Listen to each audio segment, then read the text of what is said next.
ನಾನೊಂದು blessed child ಅಂತ ಹೇಳಬೇಕು. ಯಾಕಂದ್ರೆ ಈ ಮುಂಚೆ ನಮ್ಮ ಅಮ್ಮನಿಗೆ ಇಬ್ರು ಗಂಡು ಮಕ್ಕಳು ತುಂಬಾ ಹೊಟ್ಟೆಯಲ್ಲಿರುವಾಗ್ಲೇನೆ ಅಬಾರ್ಷನ್ ಆಗಿ ಏನೋ ಸಮಸ್ಯೆ ಆಗಿದೆ. ಇಬ್ರದು ಅಂದ್ರೆ ಅಪ್ಪಂದು ಪಾಸಿಟಿವ್ ಬ್ಲಡ್ ಗ್ರೂಪು, ಅಮ್ಮಂದು ನೆಗೆಟಿವ್ ಬ್ಲಡ್ ಗ್ರೂಪು.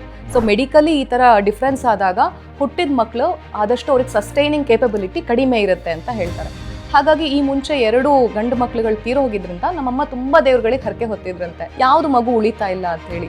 ಆಮೇಲೆ ನಮ್ಮಮ್ಮ ಅವ್ರ ಅಪ್ಪ ಅಮ್ಮನಿಗೆ ಒಬ್ಳೆ ಹೆಣ್ಣು ಮಗಳು, ಜೊತೆಗೆ ಅವಳೇ ಮೊದಲ ಮದುವೆ ಅವರ ಮನೆಯಲ್ಲಿ ಆಗಿರೋದು. ಹಾಗಾಗಿ ನಮ್ಮಮ್ಮನಿಗೆ 6 ಜನ ತಮ್ಮಂದಿರು. ಹಾಗಾಗಿ ನಮ್ಮಮ್ಮ ಅಂದ್ರೆ ಆ 6 ಜನ ತಮ್ಮಂದಿರು ಅಕ್ಕನ ಕುಡಿಯನ್ನ ನೋಡ್ಲಿಕ್ಕೆ ಬಹಳ ಕಾಯ್ತಾ ಇದ್ರು. ಆದ್ರೆ ಮಗು ಉಳಿತಾ ಇರ್ಲಿಲ್ಲ.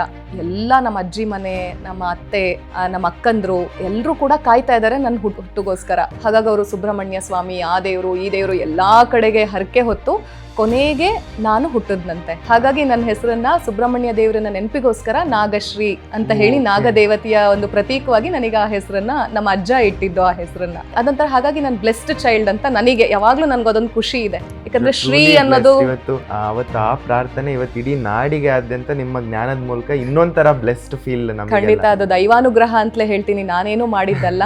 ಅದ್ರ ಜೊತೆಗೆ ಇನ್ನೊಂದು ಮಗು, ಯಾವುದೇ ತಂದೆ ತಾಯಿಗಾಗ್ಲಿ 2 ಮಕ್ಳಿದ್ರೆ, ಅದೇ ನಮ್ಮ ಕನ್ನಡದಲ್ಲಿ ಒಂದು ಗಾದೆ ಇದೆ, ಒಂದು ಮಗು ಅಲ್ಲ, ಒಂದು ಕಣ್ಣು ಕಣ್ಣಲ್ಲ ಅಂತ ಹೇಳಿ. ಹಾಗಾಗಿ ಅಮ್ಮ ಇನ್ನೊಂದು ಮಗುಗೋಸ್ಕರ ಪ್ರಯತ್ನ ಮಾಡ್ತಾನೆ ಇದ್ರು. ನಾನಾದ್ಮೇಲೆ ಮತ್ತೊಂದು ಗಂಡು ಮಗು ಅಬಾರ್ಷನ್ ಆಗೋಯ್ತು. ಆಮೇಲೆ ಇನ್ನೊಂದು ಮಗು ಹುಟ್ಟಿತು, ಅದು ನನ್ನ ತಂಗಿ. ಅವಾಗ ನಾನು ಅಮ್ಮಂಗೆ ಹೇಳ್ತಾ ಇದ್ದೆ, ಅಮ್ಮನಿಗೆ ಗಂಡು ಮಕ್ಳಂದ್ರೆ ತುಂಬಾ ಇಷ್ಟ, ತುಂಬಾ ಪ್ರೀತಿ, ಒಂದಾದ್ರೂ ಗಂಡು ಮಗು ಪಡಿಬೇಕು ಅಂತ ಹೇಳಿ.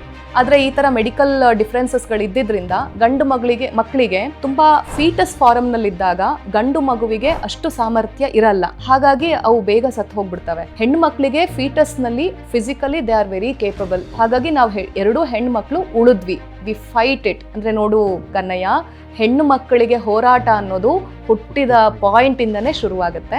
ಆ್ಯಂಡ್ ದೇ ಆಲ್ವೇಸ್ ವಿನ್ ಅನ್ನೋದಕ್ಕೆ ಒಂದು ಶೈಶಾವಸ್ಥೆ ಅಂತ ಹೇಳ್ತಾರಲ್ಲ, ಅದೇ ಮೂಲ.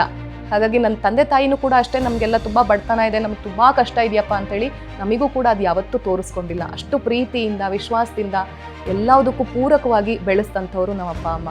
ಹಾಗಾಗಿ ನಾನು, ನನ್ನ ತಂಗಿ, ನಮ್ಮ ಅಪ್ಪ ಅಮ್ಮ ಒಂದು ಚಿಕ್ಕ ಕುಟುಂಬದಲ್ಲಿ ಬೆಳೆದಂಥವ್ರು.